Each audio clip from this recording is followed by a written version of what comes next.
आपने भी कभी ना कभी नदी घाटी सभ्यता के विषय में जरूर सुना होगा।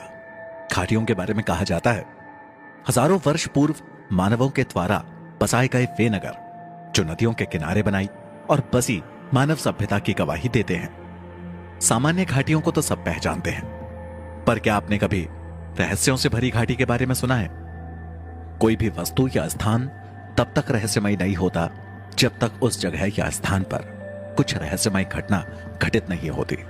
और खोजी दलों की नजर में तो घाटियों में असंख्य रहस्य हैं। एक ओर वो हमें हमारे पूर्वजों से जोड़ती है और दूसरी ओर वो रूहानी शक्तियों की बस्ती भी बन जाती है। कहा जाता है कि जिस स्थान पर ना तो मानव और ना पशु पक्षियों की पहुंच होती है, वो जगह अवश्य ही रूमानी या रूहानी शक्तियों का बसेरा बन जाता है। ऐसी ही रूहानी शक्तियों के द्वारा जब मानवीय जीवन में हस्तक्षेप होता है तो वो खोजी दलों के लिए परालौकिक घटना बन जाती है। ऐसी ही एक कहानी के साथ मैं एक बार फिर हाजिर हूं। सन 1920 भारत, चारों तरफ फैला हुआ अंधेरा। जंगल की ओर से जंगली जानवरों की विचित्र आवाजों के बीच शहर से बाहर एक खुले मैदान में लगे तंबू के किनारे चलती मशालें, जिनकी आंच समय के साथ कम होती जा रही थी। बीच बीच में कुछ लोगों के पदचाप और हंसने की आवाजें झिलमिलाते प्रकाश में किसी को सुकून दे रही थी। पर अचानक उनके तंबू में कुछ हलचल होने लगी तो परछाइयां गुपचुप तरीके से शिविर की ओर गईं और दूर खाली बस्ती में मातम पसर गया। बच्चों के रोने की आवाजें आने लगी, मानो कोई अभागा दुनिया छोड़कर चला गया हो। मेजर एडम्स के कैंप में 3 सूट-बूटधारी अंग्रेज अफसर आपस में किसी विषय पर बहस कर रहे थे। जॉन वॉल्टर, मिस्टर एटकिंसन, तुम जानते हो ना, यह गरीबों का देश है। यहां खोज करने से हमारा क्या लाभ? Mister Atkinson, no mister John, तुम भूल रहे हो, इसी देश को लूटने के लिए ईस्ट इंडिया कंपनी यहां आई थी। इसी के धन को लूटकर तुम इस पद तक पहुंचे हो, यह मत भूलो। जॉन, ठीक है, पर अब इस देश में क्या रखा है? मिस्टर एटकिंसन, तुम इंग्लैंड खोजी दल के सदस्य बने थे, तब तुम्हारा सपना क्या था? जॉन, मैं नई खोज करूं, कुछ नई चीजों को खोज पाऊं और इंग्लैंड जाकर उसकी कीर्ति को बढ़ा दूं। मिस्टर एटकिंसन, और भारत एक ऐसा देश है जो रहस्यों से भरा पड़ा है। यहां के लोगों को मैंने कहते सुना है कि राजाओं ने अपना खजाना एक घाटी में छुपाया है। जॉन, इस बात की पुष्टि हुई है क्या? मेजर एडम्स, हाँ, मेरी फौज की टुकड़ी इस बात की पुष्टि कर चुकी है। मेजर एडम्स अपनी जेब से एक चमचमाती सोने की मुद्रा को जेब से निकालकर उसके हाथ में रख देता है। ये देखो, कहकर वो चुप हो जाता है। जॉन उस सिक्के को हाथ में लेकर ऐसे देखता है जैसे वो उसे परख रहा हो। उसने धीरे से अपना हाथ जेब में डालकर एक पत्थर निकाला और उस सिक्के को उस पर रगड़ने लगा। कुछ देर में वो हल्का गर्म लगने लगा तो उसने उसे पलट कर देखा। वो बड़ी सूक्ष्म दृष्टि से उसे निहार रहा था, मानो वो अपनी योग्यता सिक्के का परीक्षण कर रहा हो। मिस्टर एटकिंसन, आप क्या कहते हो? मिस्टर जॉन, मैं चलने को तैयार हूं। मेजर एडम्स, अब मैं तुम्हारे साथ एक 8 सदस्यों की टीम भेजता हूं। मिस्टर एटकिंसन इस टीम के हेड होंगे और तुम उसके जूनियर। मिस्टर एटकिंसन, पर याद रहे तुम्हें मेरी हर बात माननी होगी। जॉन, ठीक है, मैं तैयार रहूंगा कल सुबह। जॉन के जाते ही एटकिंसन और मेजर एडम्स खुश हो गए। मेजर एडम्स, सुनो एटकिंसन, याद रखना, इसे भी रास्ते में सब कुछ बता देना। एटकिंसन, एक बात तो माननी पड़ेगी मेजर, तुम बड़े शातिर हो। इसको तुमने कितनी आसानी से बेवकूफ बनाया। मेजर एडम्स, अरे धीरे बोलो, अगर किसी ने सुन लिया तो सारा मामला चौपट हो जाएगा। एटकिंसन, ठीक है सर, पर यह स्वर्ण मुद्रा कहां से प्राप्त की? यह तो असली है। मेजर एडम्स, यह सिक्का आज मैं एक गवार आदमी के घर से कर के रूप में उठाकर लाया। वो कह रहा था कि यह मुद्रा शापित है। एटकिंसन, दिस फुलिश पीपल, ये एकदम मूर्ख लोग हैं। वो तो जरूर जानता होगा कि यह मुद्रा कहां की है। मेजर एडम्स, उसने मुझे कुछ नहीं बताया। एटकिंसन, मेजर आप उसको हमें सौंप देना, मैं इन मूर्खों से सच उगलवाना अच्छे से जानता हूं। क्या ये सिक्का मैं ले सकता हूं मेजर? मेजर, ले लो, वैसे भी मुझे फालतू चीजों में कोई दिलचस्पी नहीं है। एटकिंसन सोने का सिक्का लेकर सोने चला जाता है।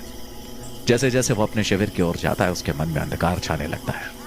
बस्ती से होने वाले मातम के शोर से उसका सर चकराने लगा और वो बेहोश होकर गिर पड़ा। जॉन और मेजर एडम्स अचानक हुई इस घटना से चौंक कर एटकिंसन के शिविर की ओर दौड़कर आने लगे। Major Adams, oh no, help me, इसका तो बहुत खून बह चुका है। जॉन, ओह, मिस्टर एटकिंसन के साथ ये सब कैसे हो गया? अभी अभी तो सब ठीक था। मेजर, शीघ्र आर्मी के डॉक्टर को बुलावा भेजो, नहीं तो मिस्टर एटकिंसन मर जाएंगे। इनके सर से बहुत खून बह रहा है। मेजर एडम्स अपने सैनिक को आर्मी कैंप से अपने विश्वसनीय डॉक्टर सिस को शीघ्र बुलाकर लाने का आदेश देता है। एक सैनिक दौड़कर डॉक्टर को बुला लाता है। जब तक डॉक्टर आते हैं, वो एटकिंसन को कुछ सैनिकों की सहायता से उसके कैंप में लेकर जाते हैं। आला अंग्रेज अफसर एटकिंसन को घेर कर खड़े हो जाते हैं। उसकी जांच एक सूट बूटधारी डॉक्टर उसका सामान्य चेकअप करते हैं और उसकी हालत की रिपोर्टिंग अपने मेजर के सामने करते हैं। मेजर, कैसा है वो अब? डॉक्टर, वो सामान्य स्थिति में है। मेजर एडम्स, पर यह अचानक कैसे हो गया डॉक्टर सिस? आपका क्या अनुमान है? डॉक्टर सिस, मेजर, ये बस एक एक्सीडेंट है। लगता है इसके पैर के नीचे कुछ पत्थर आ गए थे, जिसमें उनका संतुलन बिगड़ गया और उनका सिर किसी पत्थर से टकरा गया, जिससे उनके सिर पर घाव हो गया और खून बहने लगा। मेजर एडम्स, ओह, अच्छा, फिर ठीक है। डॉक्टर सिस, ओके मेजर। वो डॉक्टर मेजर को सैल्यूट मारकर अपने कैंप से बाहर आ जाता है। मेजर कुछ चिंतित अवस्था में अपने कैंप के भीतर इधर उधर चलते हैं, जैसे उसके मन में कुछ चल रहा हो। ओह, तो मैं सही था, वो सिक्का सच में शापित है। अगर वो सिक्का मेरे पास होता तो अवश्य ही एटकिंसन की जगह छोटे मुझे लगी होती। मेजर इस बारे में सोचते सोचते पसीने से तर हो जाते हैं। उनके मन में कई शंकाएं एक साथ घूमने लगी। तभी अचानक जॉन वहां आ जाता है। जॉन, हेलो सर, आप इतना घबराए हुए क्यों लग रहे हैं? मेजर, नहीं, मैं ठीक हूं, बस एटकिंसन के कारण थोड़ा चिंतित हूं। जॉन, यस सर, ये तो है, वो एक अच्छे पर्वतारोही है। पहले कई बार मेरे साथ पर्वतारोहियों की तरह चले थे। पहली बार हम कुछ खोजने जा रहे थे। Major, you are right, mister Atkinson is a nice person, just as you. John, मैं आपसे घाटी के खोजी दल का क्या करें? अब तो हमारे हेड ही डैमेज हो चुके हैं। Major, but this mission is very important. हम किसी भी हाल में इस मिशन को छोड़ नहीं सकते। अगर तुम नहीं जाना चाहते तो मैं किसी और को नियुक्त करूंगा, नहीं तो अब तुम ही इस टीम के लीडर हो। जॉन, धन्यवाद sir, I will do my best. Major, जाओ, अब कल सुबह तुम अपने साथियों के साथ तैयार रहना। जॉन अपने कैंप में वापस लौट गया, परंतु मेजर एडम्स कुछ चिंतित सा है। वो चुपचाप अपने कैंप से निकलकर एटकिंसन के कैंप में गया। वहां एटकिंसन अभी भी दवा के प्रभाव से गहरी नींद में अचेत होकर सो रहा था। वो छुपकर कैंप में दाखिल हुआ और फिर उसने एटकिंसन के कपड़ों को टटोलना शुरू किया, पर वो हर कपड़े को चेक करके निराश हो रहा था, मानो उसकी मनचाही वस्तु मिल नहीं रही हो। जब उसे वो कहीं नहीं मिली तो उसने सोचा, हो सकता है जब एटकिंसन गिरा हो तब वो चीज उसके पास हो। वो जाता है, परंतु उसे वहां पर वो सिक्का पड़ा मिलता है, पर वो उसे यूं ही छोड़कर वापस लौट आता है। उस रात नींद उसकी आंखों से ओझल हो चुकी थी, इसलिए वो रात भर सो नहीं पाया। सोने का वो सिक्का काले आसमान के नीचे चमक रहा था, किंतु रात्रि के तीसरे प्रहर में ब्रिटिश हुकूमत के कैंप में एक तेज रोशनी चमकी और उसकी ओट लेकर वो सिक्का अचानक गायब हो गया। अगली सुबह जॉन अपने साथियों के साथ मेजर के पास जा रहा होता है। इससे पहले वो एटकिंसन के कैंप में जाता। जॉन, हेलो मिस्टर एटकिंसन, क्या हाल है आपके? एटकिंसन, ये ठीक नहीं हुआ। मैं तो आराम से वो सिक्का मेजर से लेकर वापस आ रहा था। अचानक मुझे पीछे से धक्का लगा और मेरा संतुलन खो गया और मैं गिर पड़ा। पर जब मैंने मुड़कर देखा, उससे पहले मैं अचेत हो गया। जॉन, पर इतनी रात को केवल सिपाही ही कैंप से बाहर रहते हैं। एटकिंसन, मैंने अभी सुना कि तुम अब घाटी की खोज करने जा रहे हो। अच्छा है, इससे अच्छा एक इतिहासकार को क्या मौका चाहिए। जॉन, सर, आप अपनी जगह पर सही हैं। अब एक प्रसिद्ध पर्वतारोही हैं आप। आपके साथ मैं कई जगह पहाड़ों की चढ़ाई पर गया था, पर लगा नहीं था कि इस तरह मुझे एक अहम मोर्चे पर आपके बिना जाना पड़ेगा। एटकिंसन, कोई नहीं मिस्टर जॉन, ये वक्त आपका है और पहाड़ों की घाटियां तुम्हारा इंतजार कर रही हैं। John, okay sir Atkinson. John इस तरह कहकर चला जाता है। परंतु एटकिंचन कुछ सोच में पड़ जाता है। उसका पूरा शक जॉन पर चला जाता है, क्योंकि आज तक कभी इस प्रकार हुआ नहीं।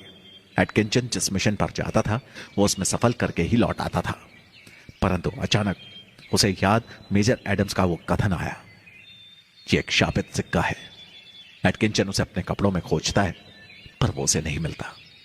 जॉन अपने 7 साथियों के साथ लेकर मेजर के कैंप में जाता है। जॉन, मेजर एडम्स, मैं अपने सभी साथियों को ले आया हूं। वॉटसन और स्टीफन दोनों पर्वतारोही हैं। इन्हें हिमालय के विषय में काफी नॉलेज है, इसलिए ये एटकिंचन सर की जगह लेंगे। एक डॉक्टर सेस जो हमारे स्वास्थ्य का ध्यान रखेंगे। शेष 4 मल्टी टैलेंटेड फौजी, जिनमें 2 को पुरातात्विक खोजों में विशेष रुचि है। मेजर, ओके दैट्स गुड, लेकिन तुम्हें संभल कर जाना होगा।